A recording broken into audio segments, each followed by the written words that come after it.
In my previous life, a month before getting engaged to my first love, our mutual close friend cornered her at her doorstep. Crying, he confessed he'd always liked her and begged for a chance. She didn't agree, and later we got married. But he never gave up. One day, my first love became leftover rice. The mosquito blood that never really went away turned into a cinnabar mole on her heart. Eagerly pregnant, she came to assert her territory, and in the struggle, she pushed me down the stairs. I hit my head, blood everywhere. Dazed, I saw my first love and her mom rushing over. They were focused on her, worried if the fall hurt the baby. Next thing I know, I opened my eyes and I was back in high school, staring at a boy and a girl in front of me. This time, everything's going to be different. I found myself in the classroom, wearing my high school summer uniform. The cicadas chirping and cheers from outside mixed together in my ears. I sat up straight, bewildered, looking around. The last thing I remember was holding a draft of our divorce agreement from the law office. Coming home to find Tina, with her belly, waiting at the door. She boasted, "I'm pregnant. Eric says I should divorce you." I stayed silent, stepping past her, unlocking the door. Perhaps my indifferent attitude didn't compliment her victory, and she grew emotional, gripping onto me. In the tussle, she suddenly shoved me, and I stumbled down the stairs. My head hit the ground. The warm blood and sharp pain were my last sensations. Along with hurried footsteps, a bottle of water was placed on my desk. "Did you get heat stroke? You barely lasted halfway through gym. What happened?" I looked up at a familiar, slightly worried face. It was Tina, a much younger Tina, my first love. My wife, Tina. I stared at her, but my mind drifted to the Tina who rushed over after the fall, comforting her cries, telling her not to worry, that the baby would be fine. Then, not getting a response, Tina waved a hand in front of me. "Are you feverish?" I suddenly found it all a bit pathetic. Even in that moment, I still dreamed of some concern from her. Is that how desperate I was for her attention? I let out a cold laugh. Tina was taken aback, and then another familiar, exaggerated voice came from the doorway. "Ben, you okay?" Eric burst in, looking all concerned. "Heard you almost fainted from heat stroke. Scared me to death." But even as he said those words, he was moving closer to Tina, brushing against her sleeve. "How did I never notice before?" I murmured. "What?" Both of them seemed puzzled. "What a fool I've been." I shook my head with a smile. I treated Eric like a close friend, sharing secrets about me and Tina, inviting him into our study group, tutoring him until he climbed from the bottom of the class to the top 100. Even after we started dating, because he'd always say he missed us, I'd bring him along during outings. I tried to set him up with great girls, but he'd always say they weren't right for him. How did I not see it sooner? Before he even became my friend, he liked Tina. Right before our engagement, he stood in the rain, blocking her at our doorstep, begging for a fair chance, claiming not to want to ruin our friendship, yet saying he couldn't help but love her. Back then, she didn't choose him. She resolutely got engaged, then married me.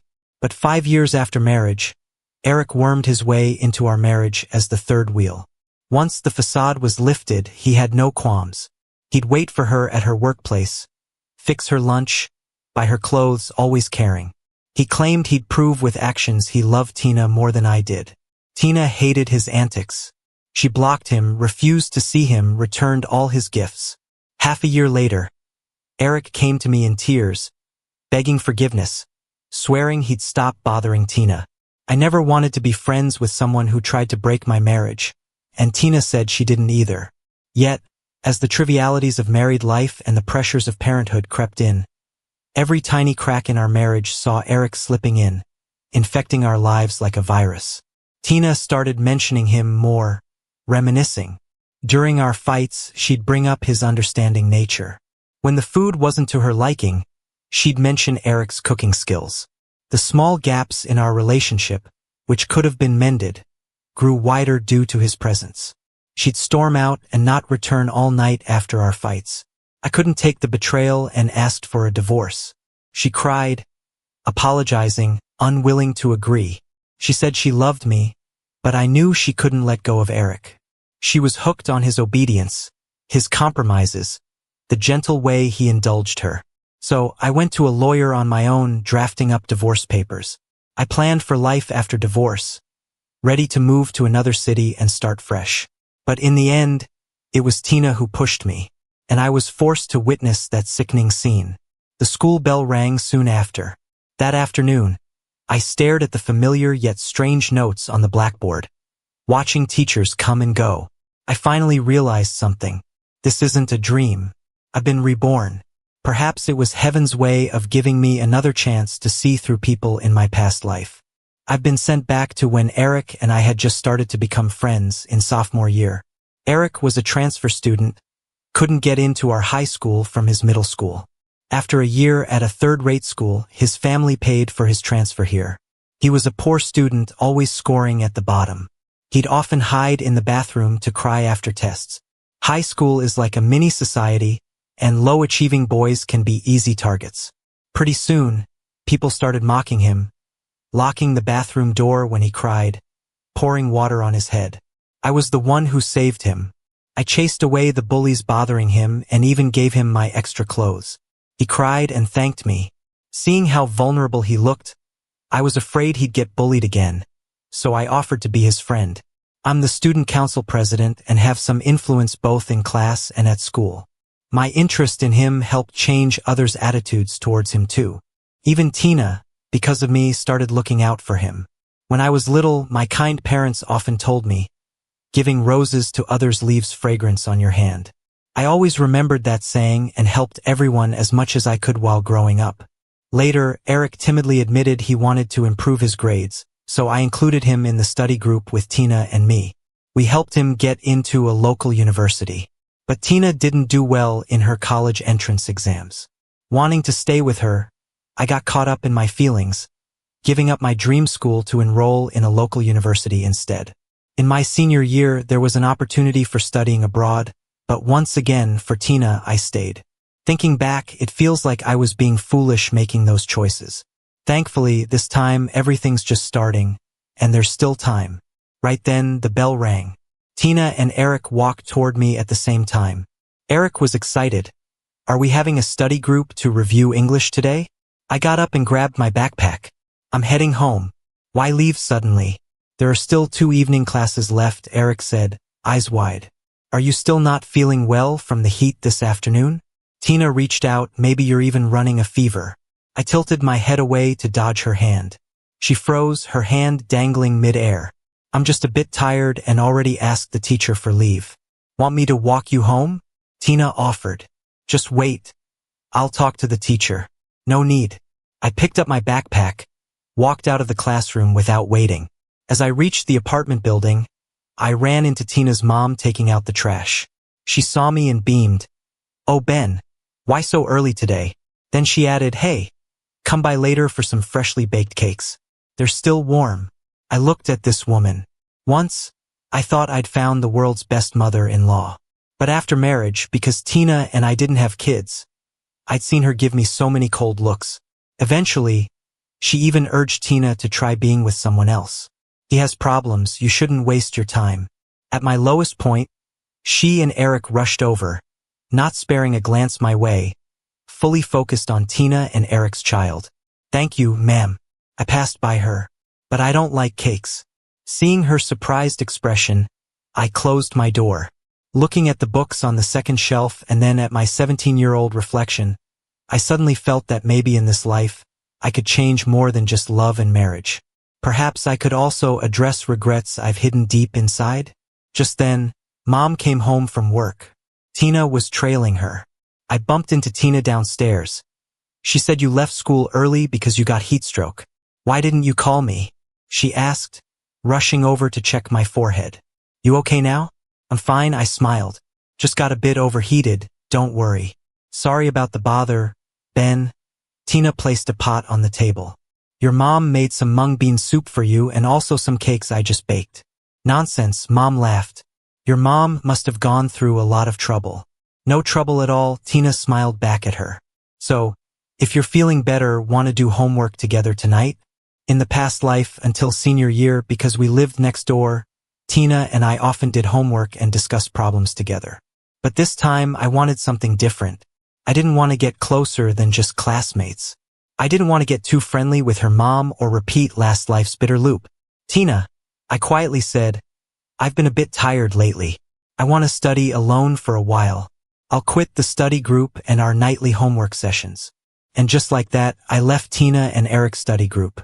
In the following days, I studied and did my exercises alone during evening study sessions. Tina would habitually come to find me after classes, but I usually paired up with a desk mate to leave beforehand. When Eric asked me questions, I would claim I was busy.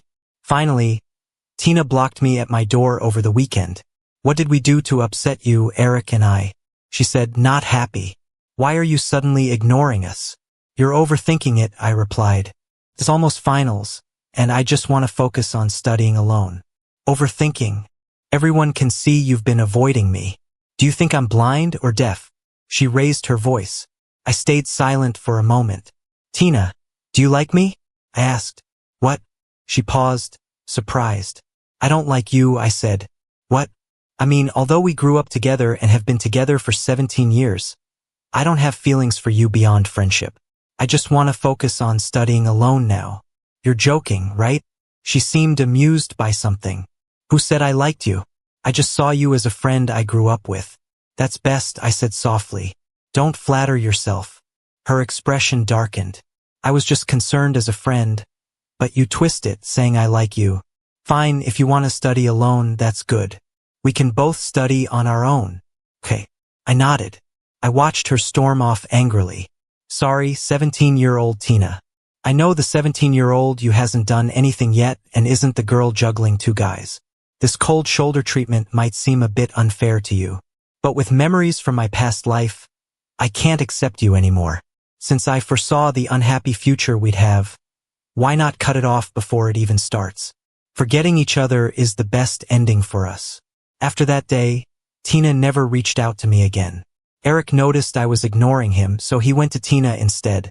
She seemed to be acting out and loudly told Eric, no problem, we can form our own study group and still improve our grades. It's not like anyone is indispensable. That's true. In this world, nobody is indispensable. A few days later, our homeroom teacher, Leo, suddenly called me into his office. Ben, have you been a little unwilling to help your classmates lately? I frowned. Teacher, what do you mean? I heard you quit the class study group. I nodded, yeah, I want to study on my own. Leo adjusted his glasses. Listen, you're still young. You need to know being a good student is one thing, but having good character is just as important. Being selfish isn't right. I was puzzled. I just feel the study group thing isn't really for me. I want to focus on my studies. How is that being selfish? He sighed and changed the subject. Ben, the city's Outstanding Student Award this year, I was planning to recommend you for it. You know, it's not just about good grades, right? It's also about good character. Mr. Leo, I interrupted. First, last year's Outstanding Student Award was a class vote followed by a school vote. It was fair and open. I don't mind doing it the same way this year. Second, I just quit the study group with Tina and Eric. My desk mates and classmates often ask for my help, and I'm always happy to assist. I don't think there's anything wrong with my morals. If I were really 17, I might have felt I hadn't done well enough after a little pressure from a teacher. But inside, I'm 27 with lots of life experience. This kind of talk is just child's play to me. Leo couldn't win the argument, so he just sent me back to class. But during the class meeting that afternoon, he suddenly announced a seating change. Our class study groups were effective. This month, many students improved their grades. With finals coming up, we'll implement a new partner study system. The outstanding student selection will focus more on moral education. Your desk partner's progress will be a key criterion. He called out names for new seating arrangements, pairing Eric as my desk partner. Then, Eric said, hugging his books. He seemed to be trying to consider my feelings. Don't worry. I'll work hard to improve my grades so you can still be the outstanding student. I suddenly found the whole thing amusing. There was our homeroom teacher, gesturing excitedly on stage. That new watch on his wrist stood out. Eric's family was into luxury watches. It dawned on me. In my previous life, the teacher didn't intervene because I'd been helping Eric so much. His grades drastically improved under my guidance. By senior year, he was in the top 100 of the class. His basics were weak. Probably only the past version of me would have such patience. Other students couldn't be bothered to spend their time helping him, not even Tina. When we studied together, she mostly discussed problems with me and rarely helped Eric. When I first left the study group, Eric, though he tried to hide it, seemed pleased. But soon he realized Tina didn't have much patience with him, and I, the best and free helper, suddenly stopped helping. Though he didn't know why, he panicked. He got into the school and class through connections, and persuading Leo with a luxury watch wasn't hard at all. They wanted to use the outstanding student title to bind me, making me continue tutoring for free. What a nice try. After class, I went to find Leo in the office. I don't want to sit next to Eric. Please change my seat. Leo immediately got angry. Ben, what's your problem? Earlier you were all about helping desk mates, and now you want to change seats? You won't cooperate in study groups, and now this with the seating. See if anyone has as many exceptions as you. Do you love everyone in the world? I asked. What? He was stunned. People have those they like and dislike. I can help my desk mate, but I don't like Eric, so I don't want to help him. Are you really choosing who to help? This seating arrangement is based on scores and linked to the outstanding student selection. If you change, is that fair to others? You're only thinking of yourself. I let out a cold laugh. Outstanding student. Outstanding student. I withdraw from the selection. What? I said I withdraw from the outstanding student selection. Don't worry about giving me a new desk mate. I'll sit by myself. Antisocial. Selfish. He was shaking with anger. I'm doing this for your good. If you don't fix your moral shortcomings now, you'll suffer later in society. I'm teaching you how to be a decent person. Thanks for your concern, but I know how to live my life. Rule number 1. Don't let yourself suffer because of others' opinions. That's just an excuse for your selfishness. You're the student council president. Shouldn't you set an example and have a sense of community? If Eric's grades improve, our class could be awarded excellent class. That's our class honor. Don't you owe it to your classmates who voted for you? Teacher, I replied with a smile, compulsory education only goes up to 9th grade, right? In high school, I pay tuition. I'm here to learn, not to work. Whether or not the failing students improve, or whether our class gets an excellent class award, that's not my responsibility. It's yours. Whether I'm doing my job as student council president well can be judged by the teachers in the student affairs office. If you want me to take on more work, you should first talk to my parents about how much you're going to pay me. If the pay's good enough, I wouldn't mind. So young and already all about the money. He pointed at me, frustrated. Don't think just because you're doing well in school that you're something special. Boys often lose their motivation in senior year, and grades frequently drop. Teacher, what you said isn't quite right. A stranger's voice came from the doorway. I turned around to see a girl holding a basketball, lazily leaning against the doorframe. She spun the basketball in her hand. For the past 5 years, our school's top students have been boys for 3 years, right? As a teacher, making baseless claims isn't proper, is it? Linda, you're from the liberal arts class. What do you care about us science class folks? Leo was furious.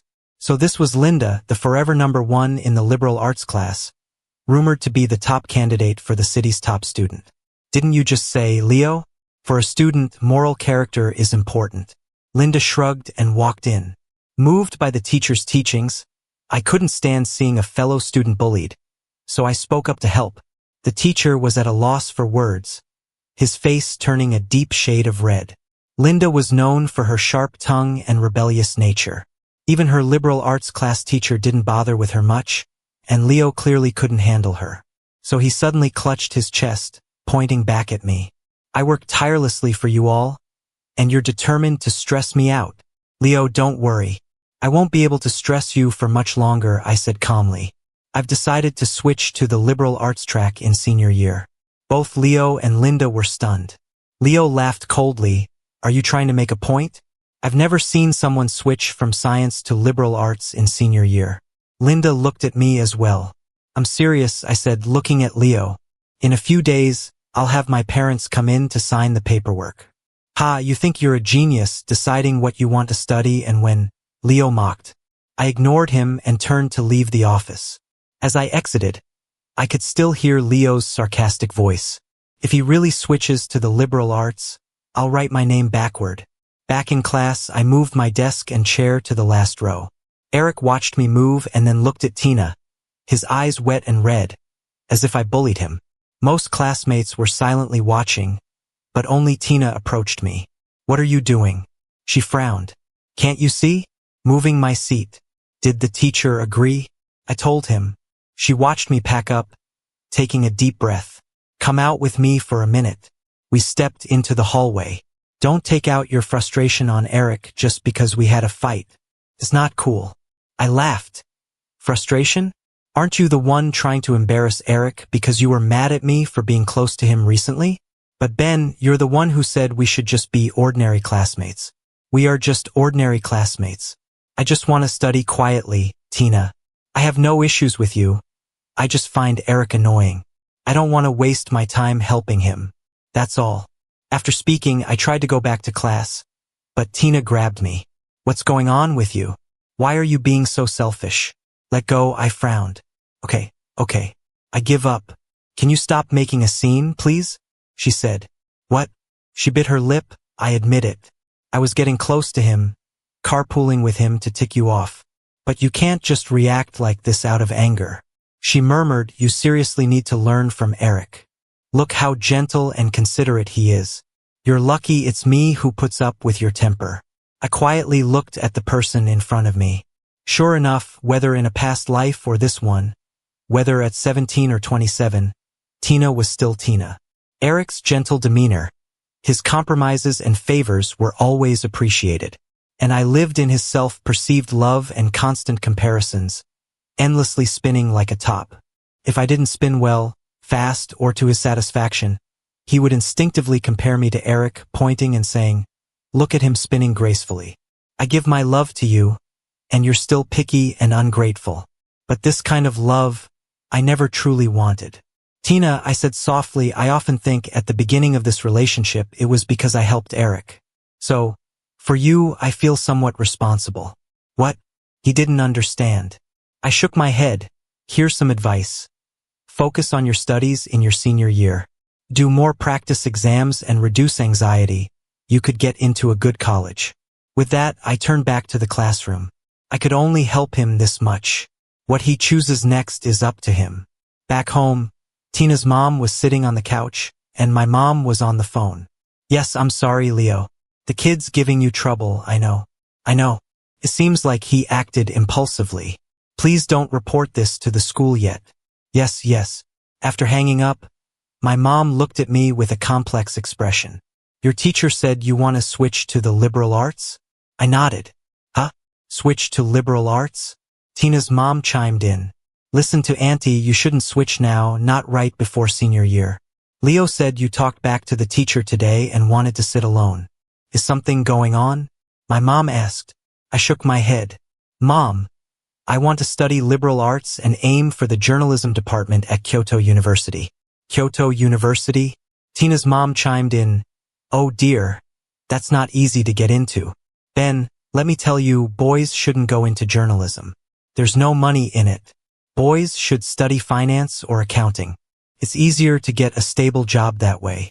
I was just telling your mom that the accounting programs at our local universities are pretty good. Plus, how far away is Kyoto University? It's better to stay close to home. You and Tina can go to college locally and come home on weekends.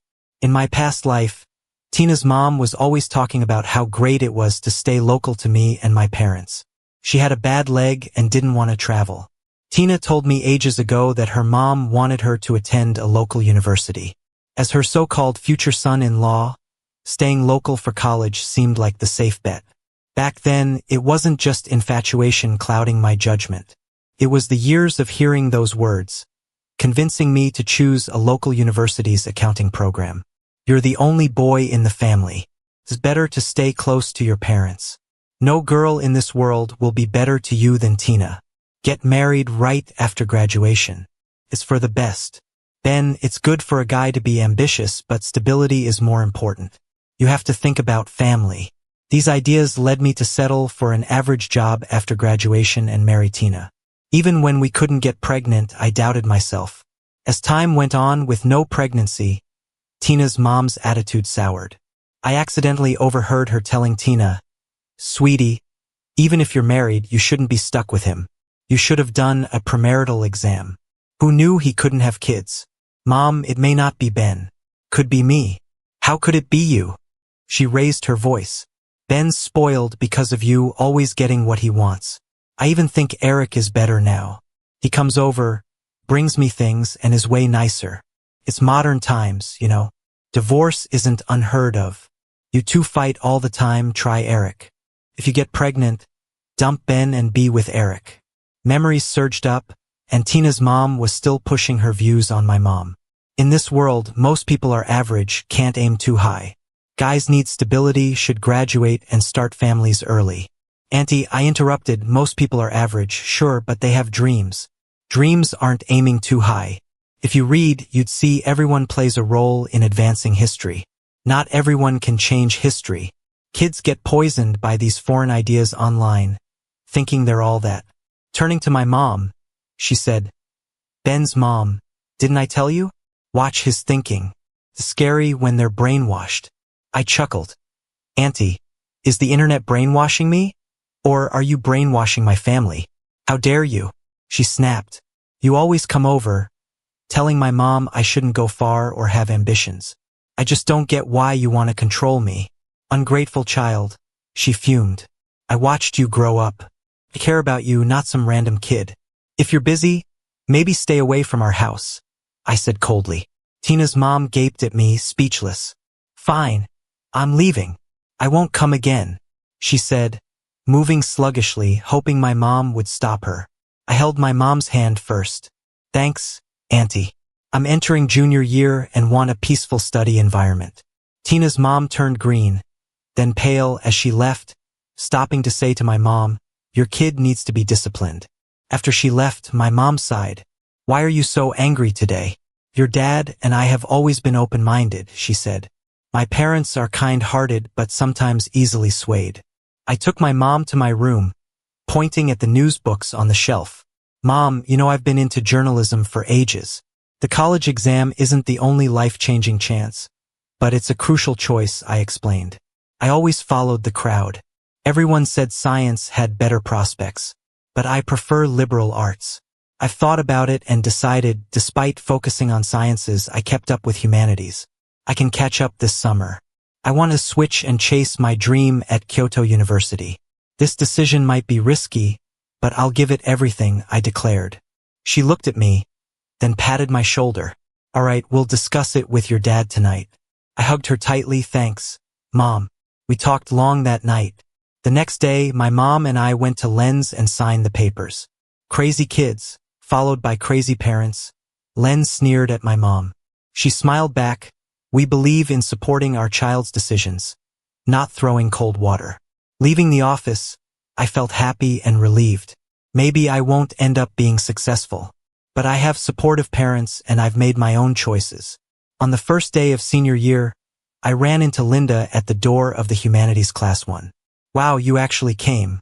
She raised an eyebrow and welcomed me.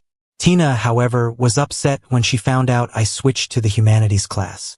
"Why didn't you talk to me about it?" I paused for a moment. "Tina, this is my personal decision. Aside from my parents, there's no need to discuss it with anyone else." "Fine, just fine," she scoffed. "Then consider this the end of our friendship. Right at the beginning of school, there was a baseline test. Maybe to get us nervous, the questions were quite tough. A week later, the results were in. I ranked 11th in the humanities class. The entire senior year office was buzzing. When our class teacher Anna called me to the office, I overheard Len shouting inside, "It's impossible for someone who just transferred to rank so high in humanities. His ego is huge. He definitely cheated for appearances. This should be thoroughly investigated." I knocked on the door, and the noise inside came to a halt. Anna saw me and immediately waved me over with a smile. Ben, you did well in the baseline test. The teachers are curious how you've improved so much in such a short time in humanities. Ah, Ben sneered from the side. I paused, got serious, and replied, Anna, do some teachers suspect I cheated? Anna was honest. Well, coming straight from the science class to rank 11th is impressive. The teachers are indeed curious. I smiled. Anna, do you know how I spent my summer before junior year? I locked myself up, no entertainment, bought humanities review materials and real high school exam papers, and studied point by point, question by question, from 8 a.m. to midnight daily. Teachers' curiosity, I understand, but baseless cheating accusations, I can't accept. Is it baseless? There's no smoke without fire. Do you have proof you didn't cheat? Ben chimed in. There are invigilators and monitors in the exam room. Ben, why don't you ask them or check the footage instead of questioning me? Look, Anna, look, Ben said excitedly. He's so defiant. He's full of himself because he's a student officer. You must call his parents. But Anna ignored him. Ben, the teachers believe in you. Keep it up. Ben's eyes widened in disbelief. But Anna, you're young and don't know how cunning students can be. You can't encourage them to cheat just to boost your class scores. Linda, who was organizing materials, suddenly spoke up. Ben, speaking of honesty, didn't you say you'd write Ben backwards if he transferred to humanities class? Are you writing backwards yet? The other teachers were struggling to hold back laughter, and one couldn't help but chuckle. Anna smiled too. Maybe less of your business, all right? A minute later, Linda and I left the office one after another. Ben, I turned back. You're actually kind of interesting, she said, hands in her pockets. I always thought school was dull without any competition, but now, to be honest, I'm actually looking forward to something. Looking forward to what? I asked, confused. She smiled, meeting you at the top someday. After that, my days were consumed with nothing but studying. News from the science class sometimes reached me, like Eric's aggressive pursuit of Tina. Maybe my leaving pushed him to act earlier than in the past. But this time, it's different. In the past, Eric was Tina's warm haven away from marriage because of how I behaved. This time, I'm in humanities, and Eric's relentless pursuit just embarrasses Tina. She has no time or patience to help him improve his grades, and romance is not essential under the pressure of senior year. Eric became the laughingstock again. I didn't expect him to take out his frustrations on me. For the past 2 weeks, a few boys to my left have been loudly chatting while I study. They used to bully Eric. Now it seems they've shifted their target to me. Once, after school, I saw Eric with them, all secretive. They all wore new watches on their wrists. During one break, those boys cornered me in the toilet stall and dumped a bucket of cold water over me, drenching me completely. What goes around comes around. One giggled. I stood there silent, borrowed a towel, dried off at the nurses, then filled a bucket with water. When I re-entered the class with the bucket, those boys were laughing. I walked up and poured the water on them. Oh, they shrieked. That's all you got? I smiled. Sorry, I'm the kind who repays a drop of water with a bucketful. You're insane, they yelled. We're telling the teacher. I'm the one who should do that, I sneered. Why are you still playing these petty bullying games? If you're so bold, you wouldn't sit here trying to disrupt me. You don't have the guts. Yeah, we can't stand you. You're not even the student council president anymore, so stop acting like it. We heard about your cheating scandal. Annoyed, I just thought, get real. A voice suddenly came from the back of the classroom. The whole class went quiet. Linda lazily sat up and walked over. You guys don't want him sitting here? She asked. A boy, wiping the sweat off his forehead, replied, yeah, he bullies us. Plus, Linda, you know he's a cheater, right? We don't want someone like that sitting with us. After he spoke, a few of them wore expressions as if they were watching a good show. Oh, Linda nodded, then turned to me. Honestly, I think the learning environment here isn't great. You know, birds of a feather flock together. You don't need to prove you're different in such an important year as senior year. Want to be my desk mate instead? What? I was stunned. The other boys were too. On my first day in this class, I heard about Linda. Smart? Good-looking? and sharp-tongued. Some guys had tried to be her desk mate, hoping to get close by asking questions. But they barely lasted before she roasted them to tears. Eventually, nobody dared approach her, and her desk mate's seat remained vacant. This was probably the first time the class genius actively invited someone to be her desk mate. Who wouldn't take her up on that offer? Sure. I nodded. Let's go. She picked up my backpack, and together, with the entire class watching, moved my seat next to hers. But knowing Eric and those guys, they probably wouldn't let it go that easily. To avoid more drama in such a critical time, I was considering asking my dad to pick me up after evening study sessions. Then Linda spoke up. I helped Anna with some stuff. Saw your address. You live over at 15th Street, right? I nodded. My place is just a street behind yours. Evening sessions go till 9 starting next week. Want to walk home together? That would be perfect. And you placed 11th in last month's test, right? Yeah. 11th won't get you into Capital University. She tossed me a book of wrong problem sets. I don't need these anymore. Feel free to use them if you want. The bell for the end of the study session rang, and she got up, picking up a basketball to head out. Linda. She turned back. I heard you're not really one to meddle in others' business. True, she said with a lazy tone, but you're not exactly others now. What? She gave a slight smile. Looking forward to working with you, desk mate. A class genius's book of mistakes is more valuable than any study guide. In the following month, I studied even harder, analyzing problems and methods. In the first monthly test of senior year, I made it to 8th place.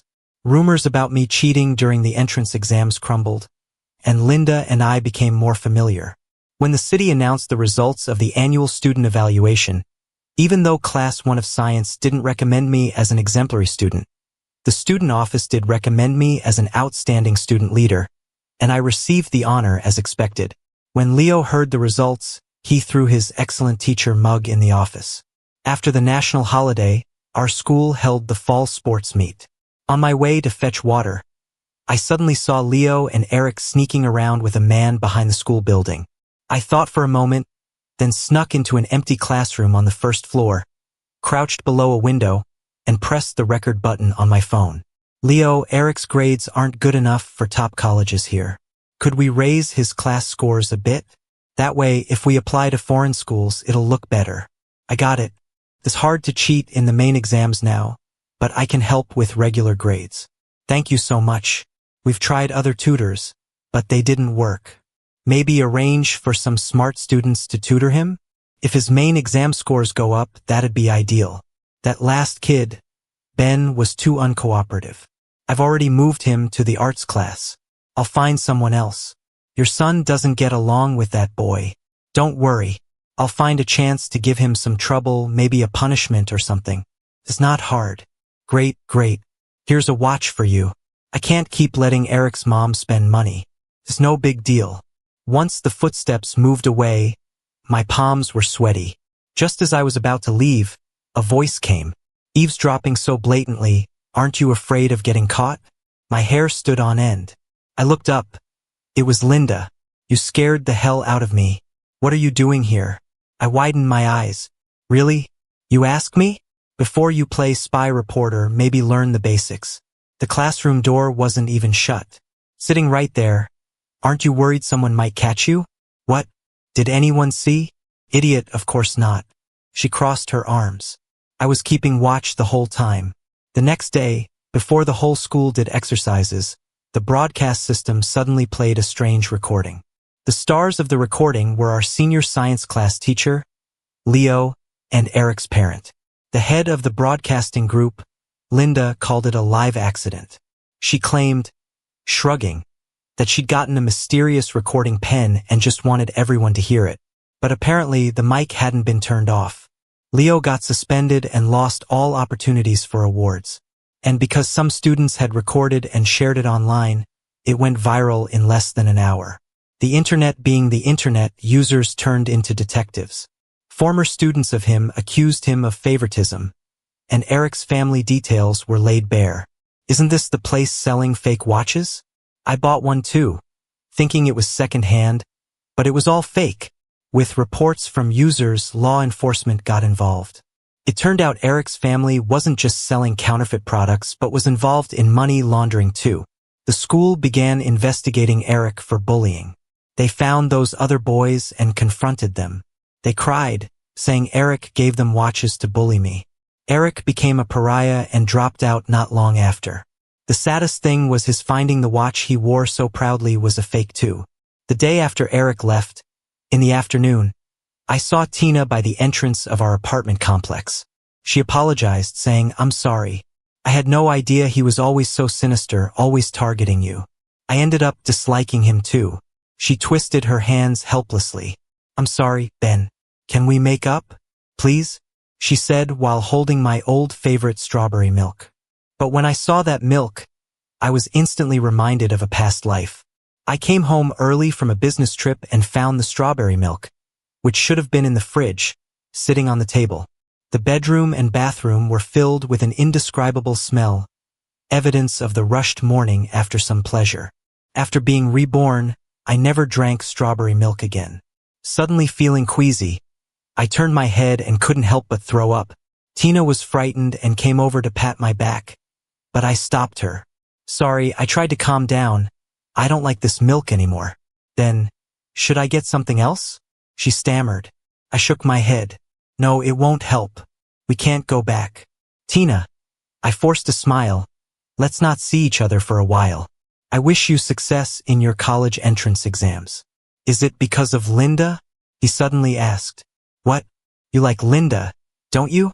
That's why you switched to liberal arts, to be with her. You sit together now and walk home together, right?" She raised her voice. "Tina, Linda and I are just classmates. I told you I just want to focus on my studies." She laughed coldly. "Coming in second place, right?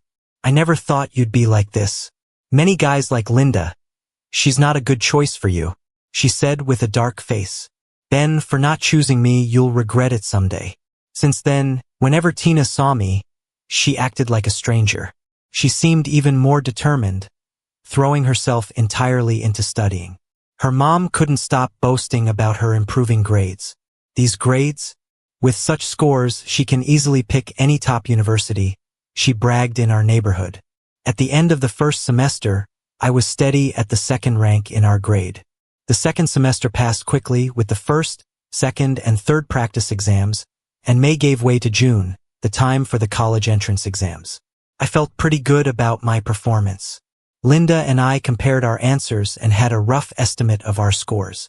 We figured both of us would make it to a top university.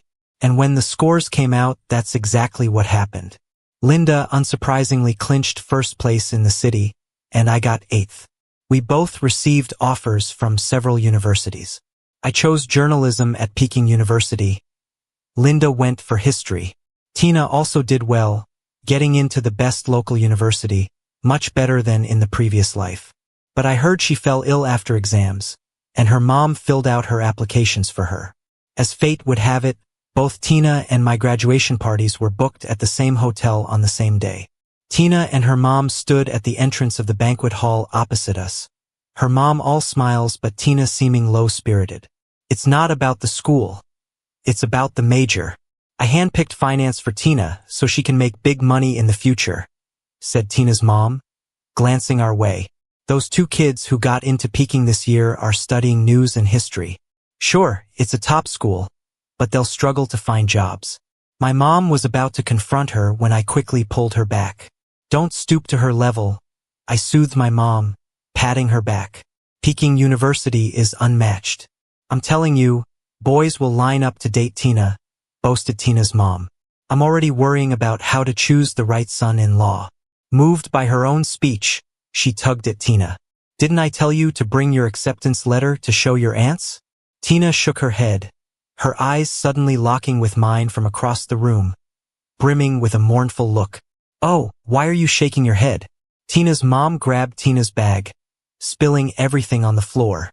An elderly lady, trying to be helpful, picked up a piece of paper. "Is this the acceptance letter? What's this say? Infertility? What?" A few people crowded around, one gasping, "Tina, you can't have kids?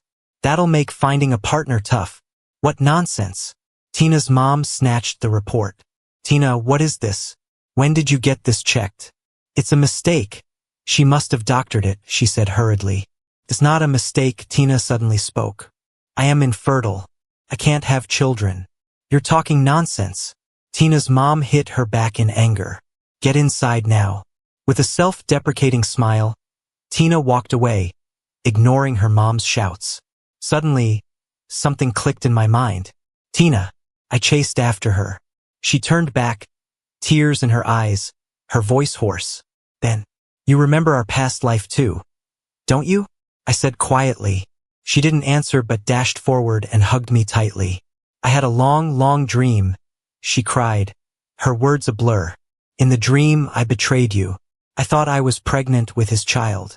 You fell off the stairs and I didn't rush to save you. Later, I found out the child wasn't mine. We argued and he stabbed me with scissors. So that was it. In a previous life, Tina never really went for any checkups. But I actually did. The results showed I had no fertility issues. I hadn't had the chance to tell Tina before I found out about her affair with Eric. I'm sorry, Ben. I'm so sorry, but that was just a dream, right? She cried. I would never do that to you. I never would. We still have a chance. Everything has a chance now. Let's make it work this time. Okay? I gently pushed him away. Tina, you and I both know that wasn't a simple, fleeting dream. The bleeding was real, the pain was real, and it was all suffering that I truly experienced. If you were still the Tina who didn't remember anything, maybe we could still get along as classmates or friends. But you remember now, and we can't even be ordinary classmates. I don't want to carry the hatred from a past life into this one. Strangers, that's my final boundary. I hope in this life you become a better person. I may seem heartless, but I don't pity him. If everything had gone as it should, she would have happily been with Eric in the last life, right? Never expect to use your own misery or even your life to earn anyone's remorse. Because belated pity and regret are worthless compared to a life full of unknown excitement and beauty. That night, Tina's mom cried and caused a scene at home, loud enough for the whole block to hear. At 9 p.m., a small stone suddenly hit my bedroom window. When I looked out, it was Linda. She stood under the street lamp in a long dress, like a princess from a fairy tale. I quickly changed and went downstairs. Why didn't you just text me? In this day and age, who throws stones to get attention? I laughed. I just wanted to see if you'd hear it. She shrugged, and we both laughed. I'm going traveling with my parents tomorrow, so the next time we'll meet is at Beijing University. I nodded. Yeah. What's this flower? Clearing her throat, she said, This is a lily of the Incas. I happened to see it at the flower shop and thought its meaning suited you, so I bought it. Boys can receive flowers too, you know. She handed the flower to me.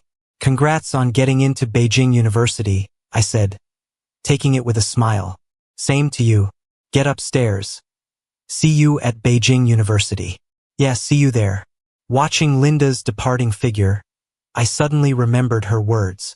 She said the meaning of the flower suits me, but she didn't say what it actually meant. I looked it up on my phone. The answer quickly popped up. The meanings of the lily of the Incas: friendship, looking forward to reunion, and rebirth. In September, I enrolled in the journalism program at Beijing University. The old professor gave us our first lecture. If any of you want to make big money, apply to switch majors now. There's still time, he chuckled. As journalists, never forget one thing: your social responsibility. And there's a lot you need to learn: interviewing, writing, layout design, video production. I was overwhelmed, and Linda was also incredibly busy. She's still a standout figure at the university and shines so brightly even among many talented people at Beijing University. In fact, a guy in my class who heard we were high school classmates asked if I could introduce him to her. I happily asked Linda, but she turned him down right away. Why don't you want to meet him? He's a really nice guy, I asked. Just not interested. She didn't even look up. Lots of guys are curious. What kind of boyfriend are you looking for? She said without looking up, not looking. Why not? I was puzzled. Well, you're not dating anyone either, right? She said. That's because I'm so busy. Same here. She closed her book. I'm busy too. Linda didn't date anyone all through senior year. Some guys even started questioning her orientation and subtly asked me if she was into women. I thought about it, probably not. Then she must like you, they said. Honestly, besides you, we haven't seen her close with any other guys. After graduation, I got an offer to pursue a master's in journalism abroad. Linda stayed for her PhD at our university. On the day I left for Beijing, she came to the airport to see me off. As I was about to leave, a wave of strong emotion hit me. You know what? Being busy with studies, not having the time for relationships, all just excuses. It was really due to the deep hurt I experienced in a previous life, making me afraid to take that step again. But what if? What if it's this person in front of me? Could I give it a shot? I clenched my hands, suddenly looked up, and said, Linda, do you like me? She was stunned. Then she laughed. Ben, you know why TV shows can go on for 100 episodes? Why? Because they never say things directly. You being so straightforward, what's left for the plot? Cut the crap. I was impatient. Do you or don't you? If not, forget it. Are you mad? She laughed and grabbed my hand. It's just, I feel it's such a pity. I was planning to give you a surprise after you arrived by taking the next flight over. What? I was shocked. I've been waiting for the day you'd want to date. Then she pulled out a beautifully pressed lily of the Inca's bookmark. At the same time, I heard that gentle, sweet voice. She said, I love you.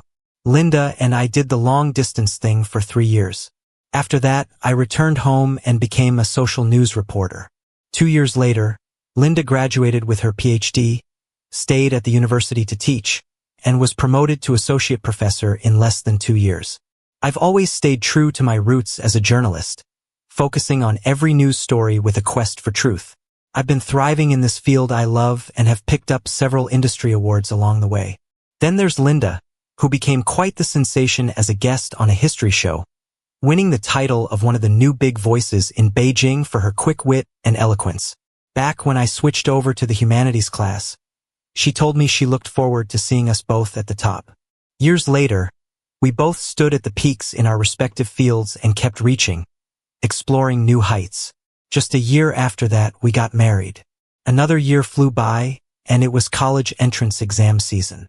Our high school invited both of us back to give a talk. Funny enough, while I waited by the roadside for Linda, who went to buy some water, I bumped into Tina. She was holding hands with a kid. She saw me and walked over. I always see you on TV and online. She laughed. You must have been doing great these past few years. I nodded. I've been teaching in the mountains, and this is my adopted child, she said. After a brief chat, she left with the kid. Linda came back just then, squinting into the distance. Was that Tina? What was she doing here? Was she looking for you? I couldn't help but laugh. We just randomly bumped into each other. Are you getting jealous over such old history? She gave a little huff. Oh, by the way, I tugged on her sleeve. Do you remember buying me a bunch of lilies back in the day? Did you get them from the flower shop over there? She gazed at me, muttering under her breath. At times, you're just so clueless. Did you really think you could find those rare flowers at a small shop like that? Nope. I ordered them online, searched through several places. It was tough to find them. I blinked at her. Wow, Linda, could it be you liked me back then? To my surprise, she blushed and grabbed my hand tightly. All right, let's go. We'll be late. Oh my God. Even after getting married, she still blushes. It's so unlike the aloof and confident Professor Linda from school. Back at our old high school, I discovered I had become a bit of a legend among the students there. After our talk, the school asked us to write something for the new crop of students. After thinking it over, I wrote, "Love it, live it with passion. Believe in yourself, and I can't wait to see you at the top."